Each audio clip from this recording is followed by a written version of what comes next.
All right.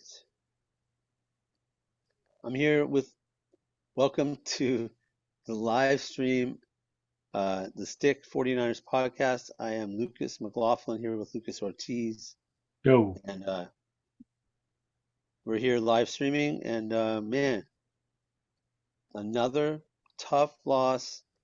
These are happening way too often. We should have won this game. And let's talk about it. Lucas, how you doing? yeah, not a good week. We thought we had that one in the bag again. 10-point lead going into the fourth quarter. I think this is the first time Kyle's blown a 10-point lead going into a fourth quarter in the regular season since he took over the team. So it's a heartbreaking loss. Mistakes all around, not just offense or defense or special teams.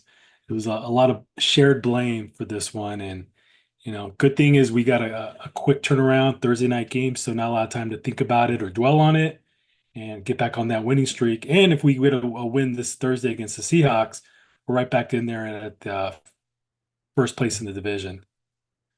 Definitely. And when you look at the stats in this game, you know, we played well enough to win, but then they let them hang around just like we've been doing. And of course, it backfired on us. And but this time, another double-digit lead. It's so hard to fathom at home. Um, and the turnovers was the name of the game. I mean, that's what ended up being the biggest problem, I think, in this game. When you say, I mean, Brock, we outplayed them again, our opponent, but we still lost because of shooting ourselves in the foot, bad turnovers. Um, and that's got to stop because we if we lose two more games, we're looking at a grim season possibly, and they're way too good of a team to end up being in that position. Yeah, those turnovers were costly. You can't lose the turnover battle and expect to win too many games. Biggest two were the ones in the fourth quarter. Brock, before Brock got the second of his two interceptions, JP Mason fumbled on the 8 yard line, and we were going in. It looked like we were gonna put a bow on that win and be a 3-2 team. But Mason fumbled the ball. Looked like his progress was stopped. Maybe the referees could have whistled it dead, but defender launched at him, kind of karate punched his helmet first, knocked the ball out, and gave the Cardinals life, and they were able to drive it down, take the lead. We get the ball back, no timeouts. Brock had a nice first completion to George Kittle, got us at midfield, and then the next play, he gets his elbow hit throwing the motion. Maybe he held on the ball a little too long for my liking. I think George Kittle was open in the flat, and if he just got rid of it, seeing the defender, seeing the blitzer coming right in front of his face, should have got rid of the ball sooner. There was Definitely. too many guys to be blocked on that play, and it's just a hot route situation where you just got to get the ball out of your hands. Gets it flicked up in the air, and the Cardinals are able to capitalize on that turnover and end the game essentially. Yeah, and a lot like we thought it would be more Kyler Murray and on his feet, but really we're having trouble stopping the run, and that's also something that needs to be shored up right away. And they had more rushing yards than the 49ers. The Arizona Cardinals um, ended up with 169 total rushing yards, and we had 153. But still, it seemed like they were running it at will, and that just can't happen. We've got to find a way to stop the run. Yeah, Connor got it going in the second half. We pretty much shut him down in the first, and then it seemed like maybe he put some Vaseline or some motor oil on his jersey because he was just slipping off guys. Bosa missed some tackles. Warner probably missed a couple key tackles in the fourth quarter, and he just couldn't get this guy down. I mean, he has incredible, I think, like contact balance. So he gets hit and he doesn't just go down, keeps his balance, keeps his feet moving, and gotta tip your hat to him. He did a really nice job of getting a lot of like big yards out of nothing. Like I didn't think the Cardinals were necessarily blocking the plays that well. It's just he was breaking tackles and getting through the line of scrimmage, getting key, 5, 9, 10 yard pickups on crucial downs. And Yeah, there was the one big play also by Murray. I think it was a 4th and 5. We got some heat on him. Floyd was yeah. was barreling down. It looked like he was gonna get sacked, and he just threw it up for, oh, seemed like the ball was in the air for about 5 hours, and Yidam was nowhere near Marvin Harrison Jr. He made a nice catch to haul in down the big first down conversion on a fourth down. That would have ended the game, Yeah, but that was the drive where they went in and took the lead on the field goal. yeah. And on a positive note, Brandon Ayuk has a huge game, his biggest so far, 8 catches for 147 yards, no touchdowns, but it was good to see that he was getting in the mix and actually just kind of letting go and not thinking too much and just trying to play his game. Yeah, great first half. You could see we really tried to get him the ball. There was that big play on the second drive, and he caught everything I think that went his way that was catchable. There's a couple passes that were very let's just say nowhere near him in the opening drive. But other than that, the only gripe I had is he had a lot of yardage and a lot of catches in the first half, and I think he had one coming right out of the second half, out of the halftime. But we didn't really see too many. We didn't see too much production after that. Like he was nowhere to be seen in the fourth quarter or Yeah. the last part of the third. So I would have kind of liked to see Kyle keep feeding the ball. I thought the plays that they had for him were incredible. Like they just seemed to finally mesh, and I think him and Brock have that that chemistry that they had last year. I want to Yeah. see some more of that going into the. And it's nice because Jawan Jennings didn't have a really good game. It looked like Yeah. he was struggling out there a little bit. Maybe he had something going on with his hand. And I don't know about Deebo, but he's off this year. Yeah. He's not getting targets. He's not getting open.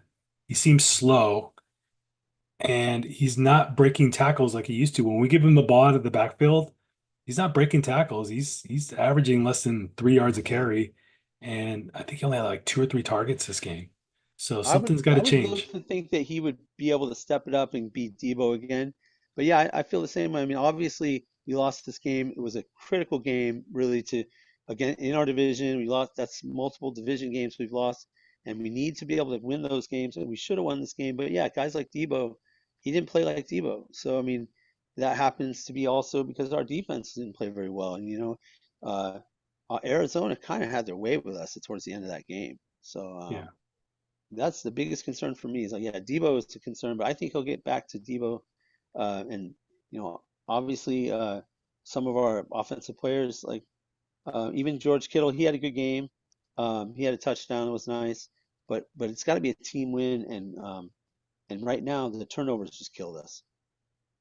Yeah, with all that said, I mean, our defense did play great, but if we don't turn the ball over, if Mason doesn't turn the ball over on that key drive that would have put us up two scores, we'll probably go into Seattle with a winning record and a chance to cement ourselves as the number one seed in the division. So, Yeah, are we that's as it. bad as our record shows? Probably not. Are teams like the Vikings and Washington Commanders as good as their record says?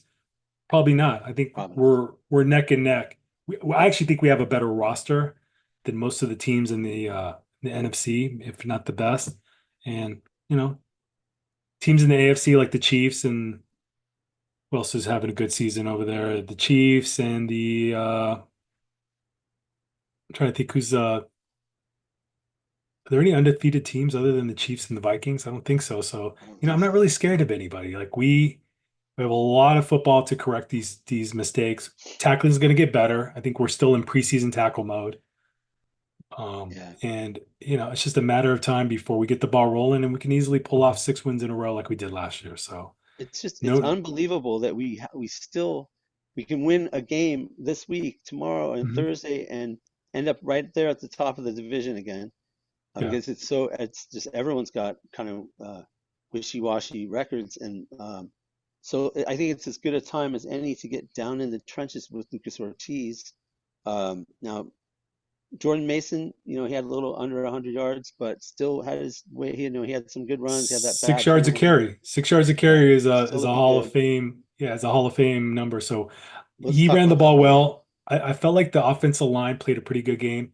The two sacks were more on Brock. There was one where he scrambled around for about 10 seconds. I felt like he needed to get rid of the ball fast, and there were guys open watching the tape again. So that one's on him. If anything, he had plenty of time to get rid of the ball, and it was a key down. It was a sack that took us out of field goal range in a game where we didn't even talk about it, but Jake Moody was not available to kick field goals. Yeah, So that particular drive, he took a sack and it forced us to go for it on 4th and 25 or something like that. So no chance of converting a first down because of how far we were back, and then we couldn't kick a field goal because Jake Moody injured himself making a tackle on a kickoff in which he should never have even allowed them to run it back. I feel like the penalty for kicking it out of the end zone is not bad. It's not going to deter teams from using their strong leg kickers to kick it out of the end zone and don't allow anybody to get any good returns. Yeah, They had a I really agree.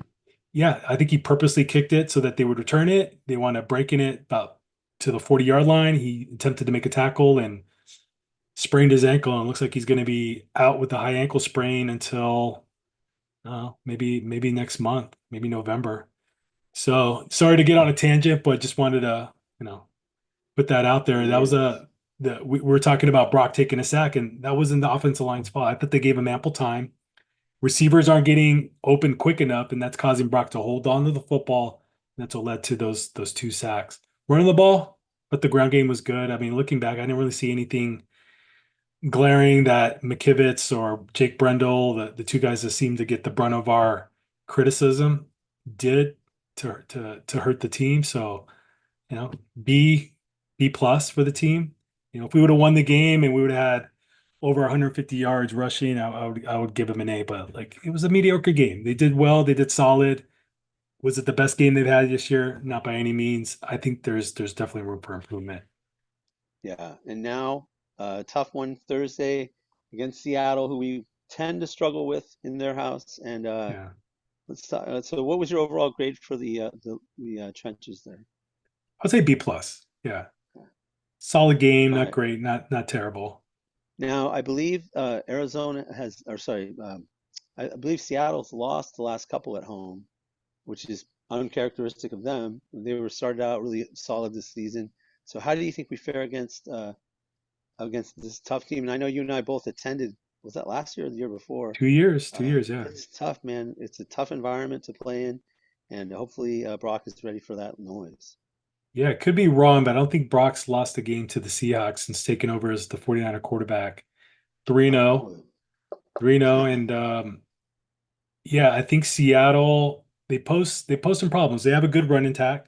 Got two good running backs, Charbonnet and Kenneth Walker the Jr. They're gonna probably try to ram it down our throats. Those guys are good out of the backfield. And they still have three really good receivers, Metcalf, Najigba, and Tyler Lockett. So look for them to try to take advantage of our third best cornerback, Yidam. I'd rather see Renardo Green out there, but I think we may not see Charvarius Ward. I heard he has a knee contusion. He may or may not play, and if he doesn't, that means it's going to be Lenore, Yidam, and Green out there. So look for the Seahawks to go deep. That's kind of been our Achilles heel. We don't have a lot of speed in our backfield. Our free safety is not a burner. Yeah, And if they can get the right matchup and get enough protection, they can burn us deep with Metcalf or Lockett. Um, Defensively, the Seahawks are banged up. They have a lot of guys that are hurt. They had a first round defensive tackle who looked promising, who's not going to be playing, and Byron Murphy. I think their best defensive end is out. Their best cornerback is out.